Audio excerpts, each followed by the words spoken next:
Nine ball is a discipline of the cue sport pool.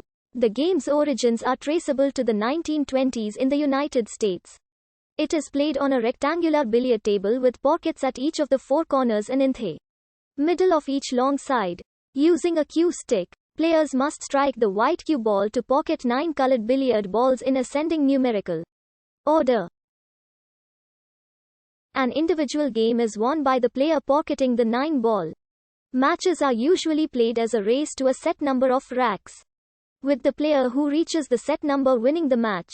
The game is currently governed by the World Pool Billiard Association, with multiple regional tours. The most prestigious 9-ball tournaments are the WPA World 9-Ball Championship and the US Open 9-Ball Championships.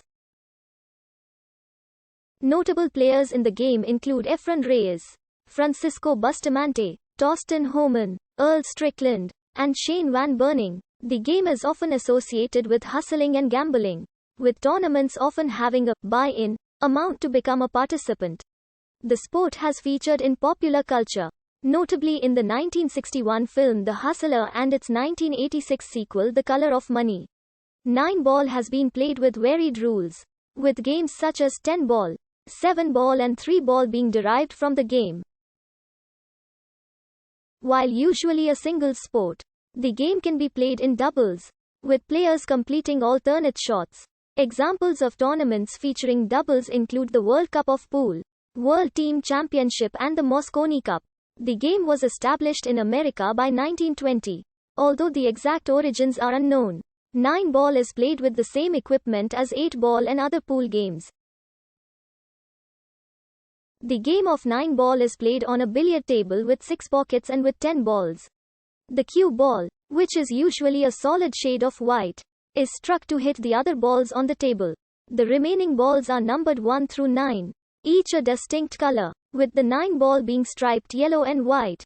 The aim of the game is to hit the lowest numbered ball on the table and pocket balls in succession, to eventually pocket the 9-ball. As long as the lowest numbered ball on the table is contacted first by the cue ball, and any one or more of the object balls are pocketed in any of the 6 pockets with no foul being committed, a player's inning continues. When the table passes to another player, they must play from where the balls were last positioned, except if the prior inning ended in a foul. In that case, the incoming player takes ball in hand, anywhere on the table. The winner is the player who legally pockets the 9-ball. The game's money ball, regardless of how many balls have been pocketed beforehand.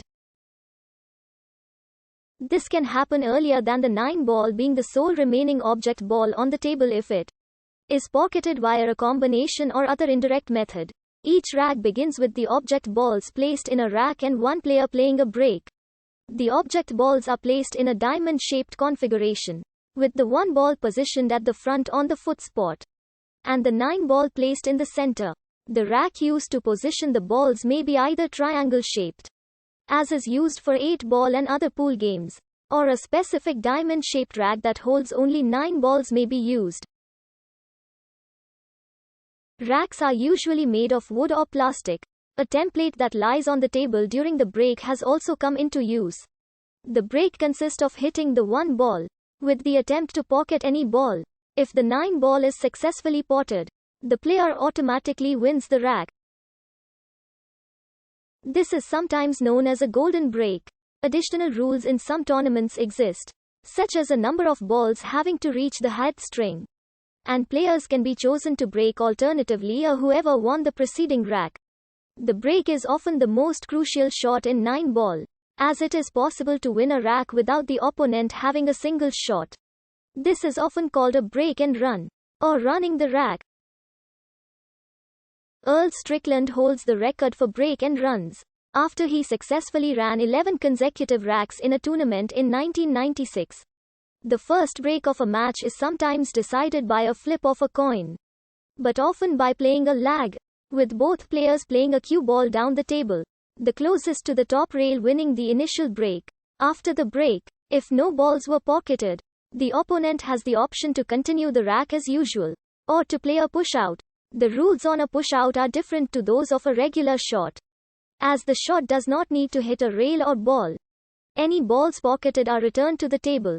including the 9 ball. After the push-out, the breaking player has the option to play the shot that has been left, or to force the opponent to play on from that location. In early versions of 9 ball, the push-out could be called at any time during the game, but is now only for the shot after the break. The ideal position to leave the balls in after a push-out is to leave a short TH.